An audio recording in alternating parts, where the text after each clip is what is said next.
We know if you're a parent, you have that child, when you put them on the bike for the first time, you want them to have the training wheels.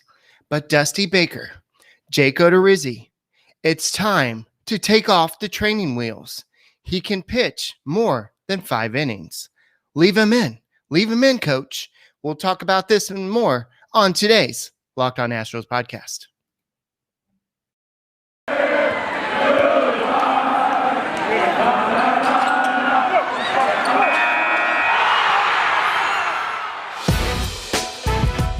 It's the Locked On Podcast Network, your team every day.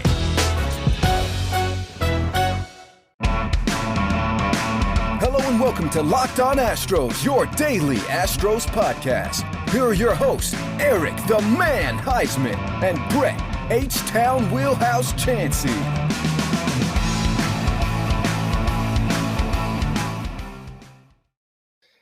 We are Locked On Houston Astros, and we hope that you join us for a daily Locked On Astros podcast. My name is Eric Heisman. You can find me on Twitter at Eric Talks Stros. You find the show at Locked On Astros, your team every day. And Brett's, he can make it. He had something else to take care of, but I'm glad to be back from church camp. I had a great time with my son, but I hear that Brett had a lot of great guests on there, and we missed a whole lot of y'all out there at Hooters today. We were at the Hooters at NASA and 45.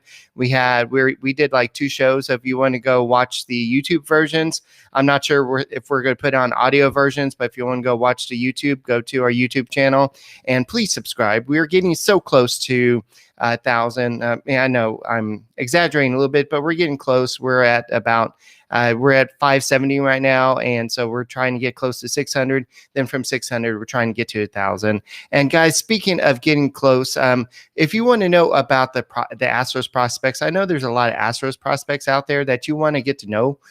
So if you're a type of baseball fan that can't help but get giddy over prospects, we have the podcast for you. Locked On MLB podcast, hosted by minor league play-by-play voice Aaron Layton, is the only daily podcast devoted entirely to Stars of Tomorrow. Follow Locked On MLB podcast on the Odyssey app or wherever you get your podcast. So I know a lot of Astros fans are like, how are we losing to the Tigers? It's very easy. It's not that the Astros are looking down on Tigers and being like, well, they're one of the worst teams of baseball. We're looking past them. We're looking towards the Orioles. It's not that. It's just the fact that let me turn on chat. So guys, don't forget, if you want to go ahead and go and put some questions in chat, I'll go ahead and answer this. And because this is a solo podcast, I can go ahead and interact with y'all as well. So I'm not going to do a long show today, but if y'all want to go and interact with me, that would be great. We actually did like an hour and a half, and I'm going to try to piece together some pieces here. But I think what's going on here is that Dusty Baker is not that AJ Hinch knows the Astros really well. So this is a situation where he knows the Astros tendencies. He knows that he doesn't know all the players, but he knows the core players. And so I think this situation where it just seems like the Astros they just can't come across the Tigers at the wrong time when they have some of your young stars pitching against them. And it was just a bad situation. So I'm not too worried about it. The Astros also came in a situation where they had to play a doubleheader. I know they got rained out on Friday. I was coming back from church camp, and I was so excited to get to see a game. I haven't been able to watch a game since last Sunday. And then the game got rained out. But then you got the whole rule with the 7 innings, only the 7 innings. And so, unfortunately, the Astros just didn't have enough time in game 1. But in game 2, you have the heroics of Yordan Alvarez with that big 2-run homer. And then Carlos Correa hit that big, majestic home run. And it was just the rest of it was history. So the Astros were able to win 2 games. I know they crushed the Tigers in that first game, but then all of a sudden Mother Nature had to come ruin everything, and then the Astros win streak stopped at 11. And streaks are made to be broken. You're not going to go on this big long winning streak, and so unfortunately that's how it happened. But the Astros only had 3 hits today, and Miles Straw had 2 of them. Miles Straw had 2 of them. You're not going to win too many games if Miles Straw has your only 2 of your 3 hits. Jason Castro had the other one. Jose Altuve was 0 for 4 with 1 strikeout. He had 4 runners stranded. Gurriel was 0 for 3. I know he had a walk. Alvarez was 0 for 3 with a walk. And then you had Carlos Correa. He did have that RBI, but he was 0 for 2 with a walk and a sacrifice fly. Tucker, he was 0 for 4. Then Toro was 0 for 4. McCormick was 0 for 3. So you had a lot of offers in this game. So you're not going to win too many games when you only have 3 hits. And the Astros bats, even in that game, the second game of the doubleheader, the Astros only scored 3 runs total. So the Astros offense, after that big game where they scored 12 runs, they just went to sleep, and they only scored 13 runs the rest of the series or something like that. So the Astros offense, I'm not worried about. They just I've been listening to the radio as I've been driving around since I've gone back, and a lot of people are saying, well, the Astros are tired. Yes, they're tired. They've been playing a lot of baseball, but that's not an excuse, because a lot of teams are going through these same stretches, and that's baseball. That you're going to have that with a 162 game season, and you're going to have that. A lot of teams are doing this, and they're going through with the same situation. So if there's anything you want to address, just go ahead and put that in the chat, whether you're watching on YouTube or Facebook or Twitter. You can go ahead and do that. So, but the thing that I want to address is Jake Odorizzi. I think it's time to take the training wheels off, Dusty.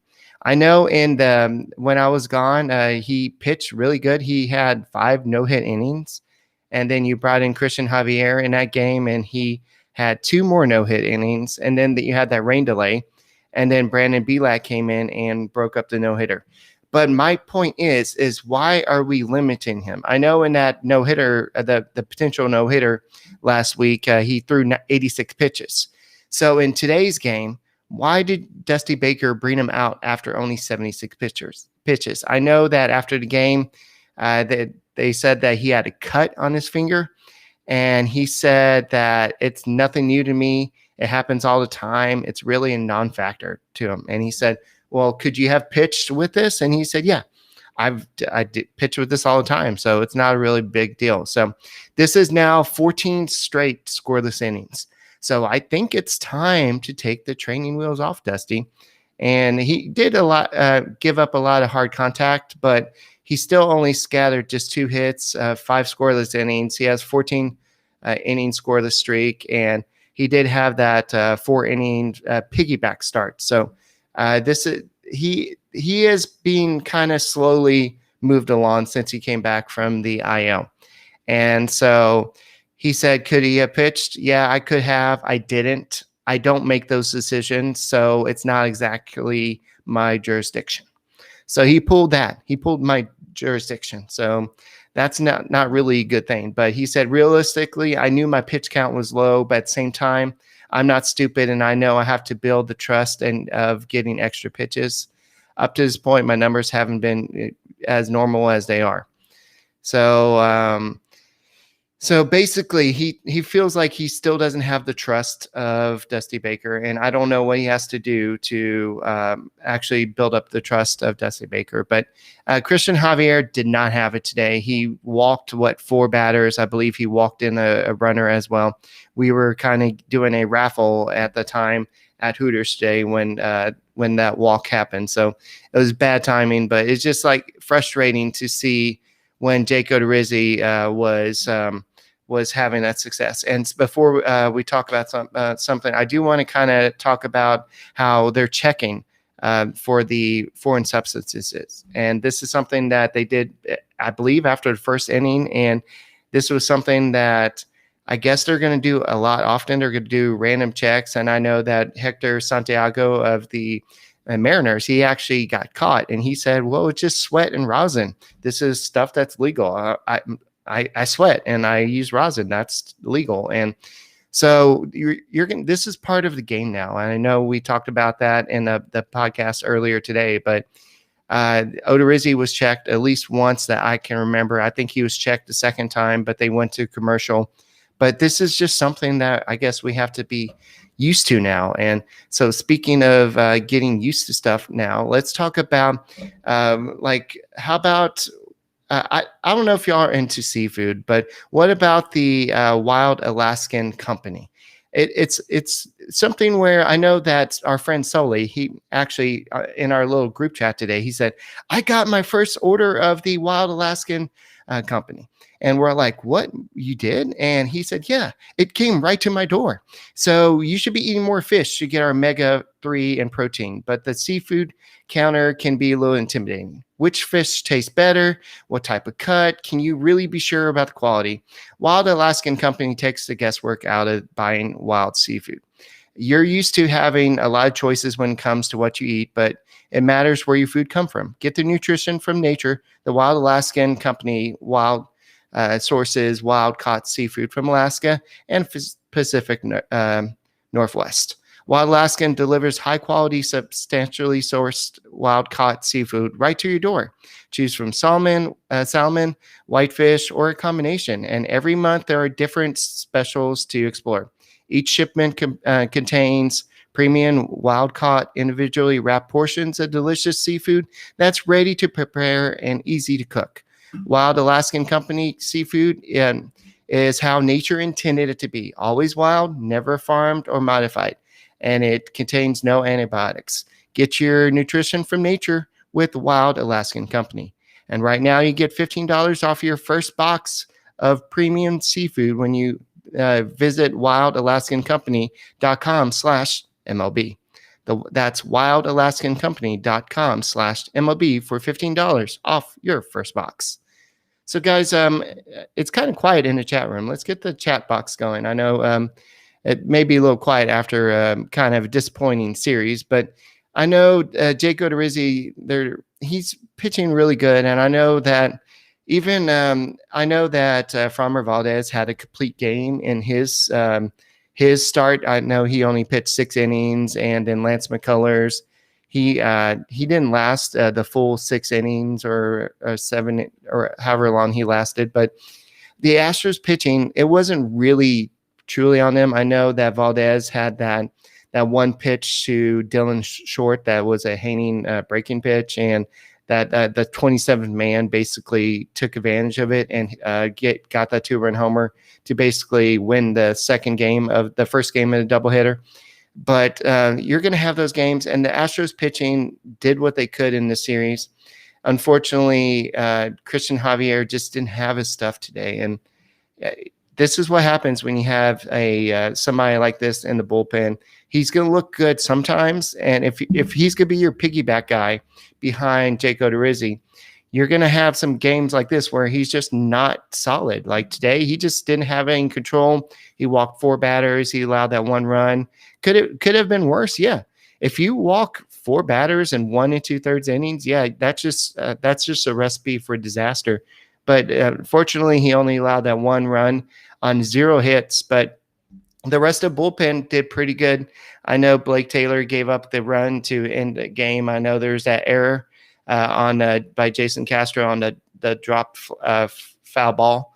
But unfortunately, it just happens. You're going to have those walk off, especially on the road. And but Skubal did really good. He really limited the Astros. The Astros had no chance. They only got 1 hit in 7 innings, and he struck out 9 batters. And we were talking on the live podcast at Hooters, and we're like, well, the Astros don't strike out a lot. And then they were like, strikeout, strikeout, strikeout. It's like, well, the Astros are not supposed to be striking out like this. And that just shows how good this pitcher was today. And Cisneros came in, and I believe he loaded the bases in the 7th inning, and is like, okay, this is a chance. This is the Astros' chance.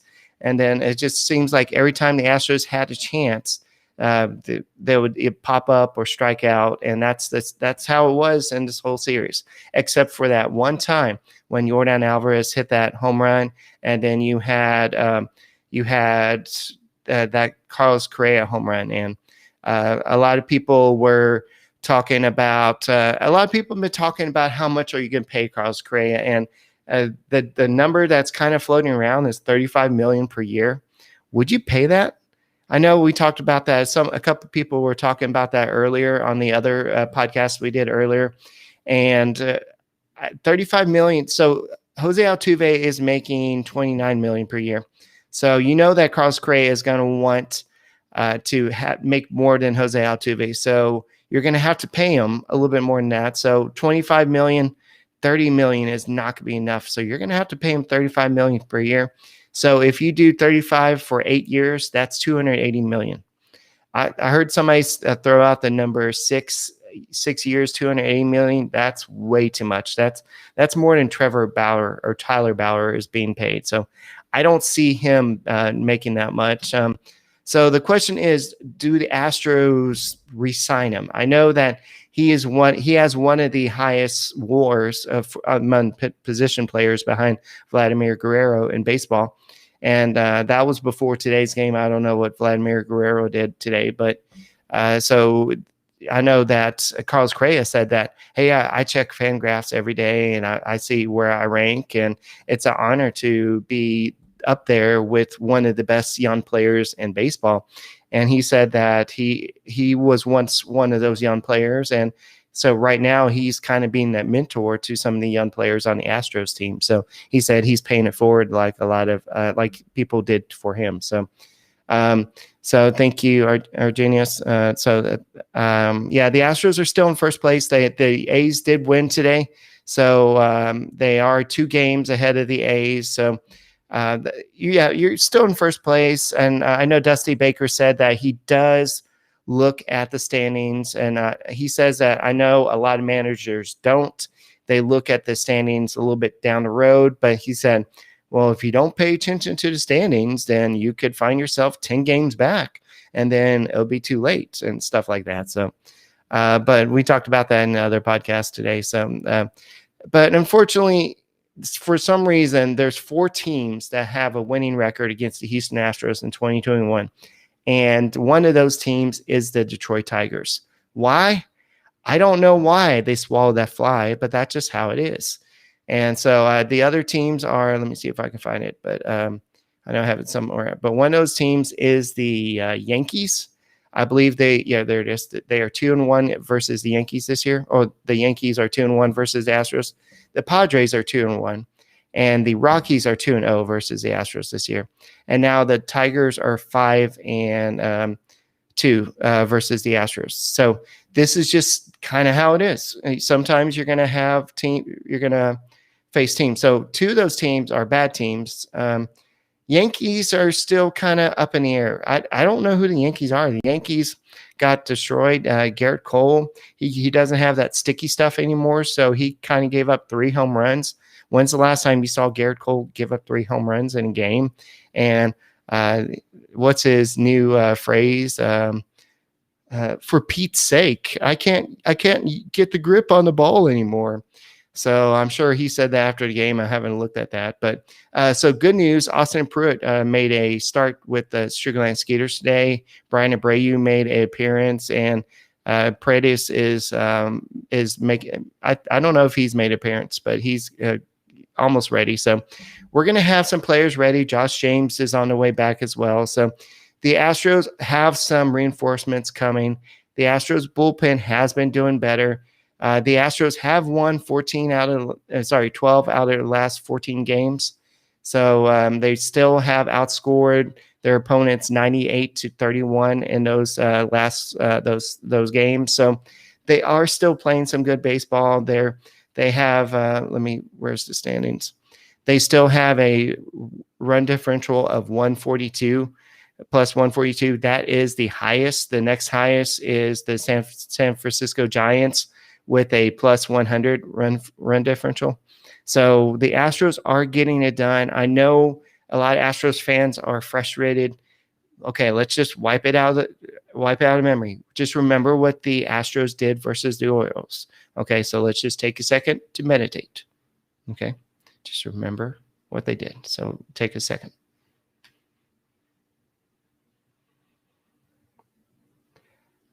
All right. So that just remember what they did versus the Orioles, and the Orioles are coming to town with a 24-54 record. So just remember that they're run differential is a negative, ready? 124. So they are the opposite of the Astros, basically. So this was after they had a great start to the season. Their winning percentage is a .308. That's just crazy to think about how good this team got started. They swept the Red Sox at the start of the season. Red Sox fans were freaking out. Oh no, we're gonna suck again. And then all of a sudden, the Red Sox went on a roll, and it's sometimes you just can't get too worried about things. So, sometimes you just need a Built Bar. So Built Bar, I know Brett loves the Built Bars. There's a few of those flavors that I really love, like chocolate chip is one of my favorites. And Built Bar has 9 delicious flavors. Plus, they also have some limited time flavors. Like I have some of those grasshoppers. I haven't had a chance to actually try it. And I wonder if Julia Morales would actually like those, because she's a big fan of those grasshoppers, if I remember correctly. But when you talk to a Built Bar fan, they're definitely passionate about their faves. Brett definitely is. But if you don't know the Built Bar flavors, well, you're missing out. Coconut almond, cherry, raspberry, mint brownie, peanut butter brownie, double chocolate, salted caramel. So there's something for everybody. You know what my favorite is? I just said it's chocolate. It's chocolate or chocolate chip, whichever one you want to pick. And I've always liked that. I know I'm just boring, but if you haven't tried all the flavors, you can get a mix box where you get 2 of each of the 9 flavors, and just decide which one you like. And not only are Built Bars, the flavors, the best tasting, but they're also healthy too. Most of the flavors have only 17 grams of protein, only 130 calories, only 4 grams of sugar, and only 4 grams of net carbs. A couple of the other flavors have 18 grams of protein, just 180 calories. So just a little bit more. Maybe that's the grasshoppers, because real grasshoppers in there. No, I'm not going to reveal the secret. So order today and get that raspberry or mint brownie or whatever you like. And before Mother's Day, which is Sunday, no, that's not reading that. So go to builtbar.com and use the promo code LOCKED15 and get 15% off your first order. Use the promo code LOCKED15 for 15% off at builtbar.com. All right, so the Orioles are coming to town, and I know that on Wednesday's game, they're giving away the second part of the back-to-back of bobbleheads. So make sure you get tickets to that. But this should be an interesting series, because the Astros continue to face some of these facing some of these bad talents. So Thomas says that we could realistically be up 5 games by mid-July with our schedule compared to the A's. So go Astros. Yeah. So I think with our schedule, yeah, we could be up 5 games, and the A's schedule gets a little bit tough. We thought the Yankees would help us a little bit more. I know the Yankees did win a game or 2 or something. I forgot. Lots happened since that church camp. And by the way, it's very hot up there in Palestine. Where am I trying to go? I'm trying to find. All right. So for tomorrow's game, we've got who's on the mound. It's going to be Thomas Eshelman versus Zach Greinke. Make sure this is the right date. Yes.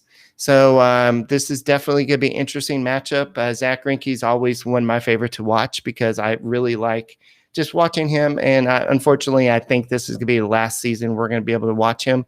I think he's probably going to go back, maybe not to Arizona, but I think he's going to go somewhere else. But Eshelman, the Astros, Jose Altuve has a homer against him in 3 at-bats, batting .667. And then you also have Yuli batting .750. Then you have Miles Straw batting 500 against him, and Kyle Tucker batting 500 against him. So this must have been, they must have faced him while I was at church camp. And so a lot of stuff happened I guess, when I was off in church camp. It's kind of like band camp, I guess. So, so this should be an interesting matchup, and that's game 1. So for game 2, let's talk about that matchup. That's going to be on Tuesday. It's going to be TBD versus Jose Urquidy. So Urquidy is definitely going to be one of those guys He's Mr. Dependable. He's going to have his up and down games, but most of the time he's going to give you 6 or 7 innings. And so I'm looking forward to watching him pitch. And the guys who've had success against him is, well, I guess Austin Wins.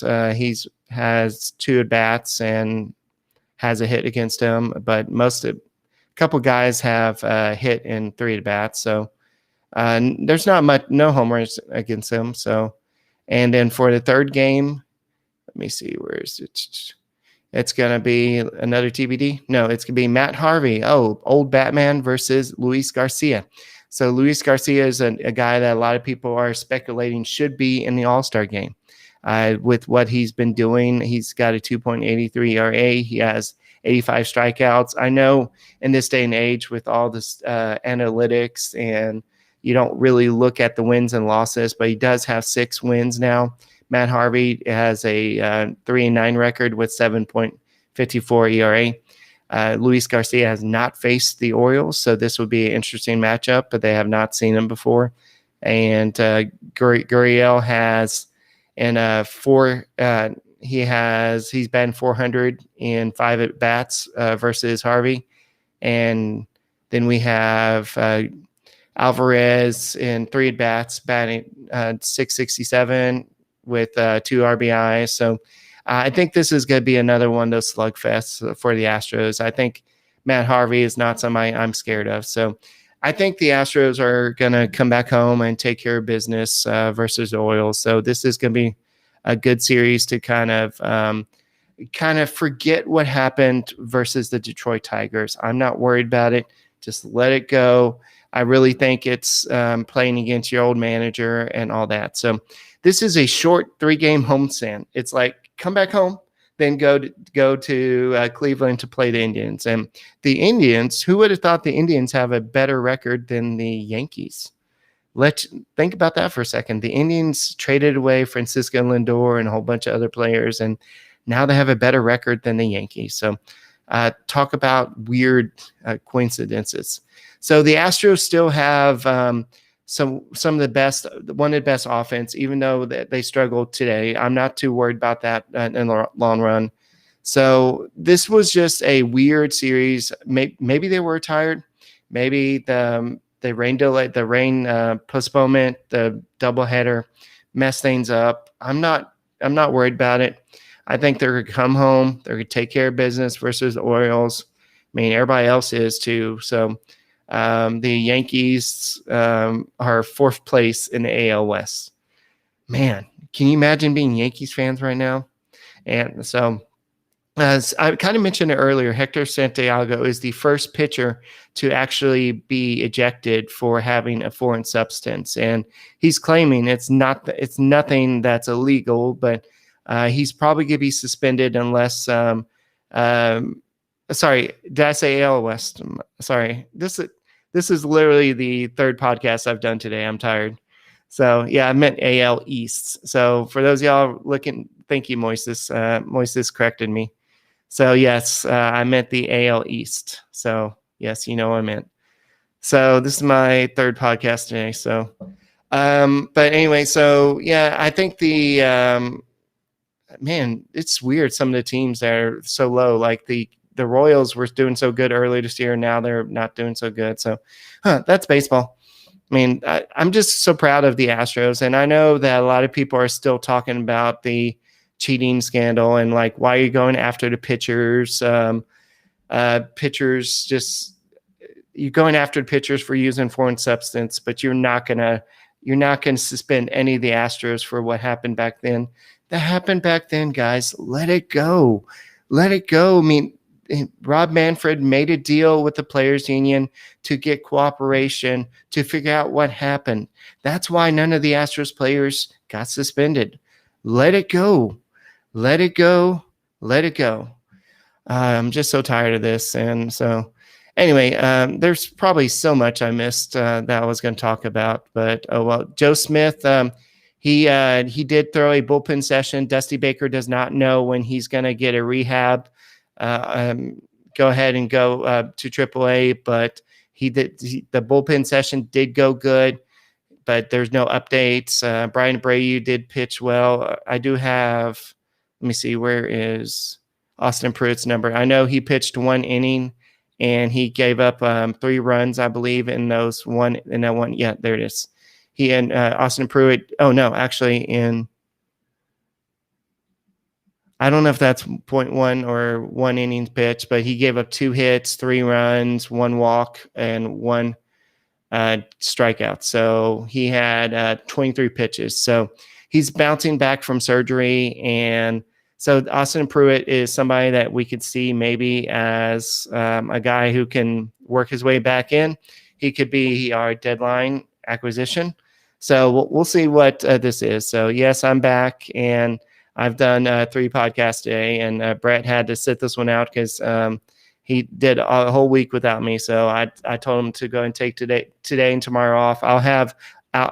I'll be sure join me tomorrow. So he's a guy I met with something the network we did with Jason Braddock before. So he'll be joining tomorrow. So guys, I think that's all I got for tonight. Guys, make sure you go and vote for the Astros in the All-Star game. 7 players are still in the running. We have Martin Maldonado. I believe he is in 2nd place in the catching. And then you have Yuri Gurriel. Then you have Jose Altuve, Alex Bregman, Carlos Correa, and Yordan Alvarez, and Michael Brantley. The only position players who have dropped out is Kyle Tucker and Miles Straw. I'm not surprised Miles Straw has dropped out. I'm a little surprised that Kyle Tucker dropped out, but I think him missing some playing time kind of hurt him a little bit, and he was not one of the big names. So we'll see like that. So I think that we'll just get out there and vote. So I like the way they're doing the phase 1, phase 2. So the phase 2 begins Monday at 11 a.m. and concludes on Tuesday at 1 p.m. So make sure you get out there and vote for your Astros, and that way we can get them to the All-Star game, and hopefully we'll get some good representation out there. So I'm just glad that the Astros have the most people on the phase 2 ballot. So that means that people are not voting for the Astros because of the whole cheating thing. So that's all we got for tonight's Locked On Astros podcast, and thank you for joining me. And if I look a little tired, that's because I am. So today on the Locked On Today podcast, the LA Clippers are back in the game. Get more of the sports news you need in less time with the Locked On Today podcast.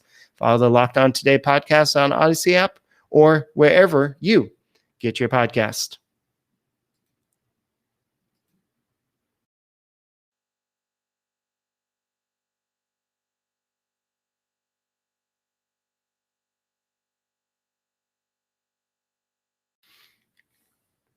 Oopsie.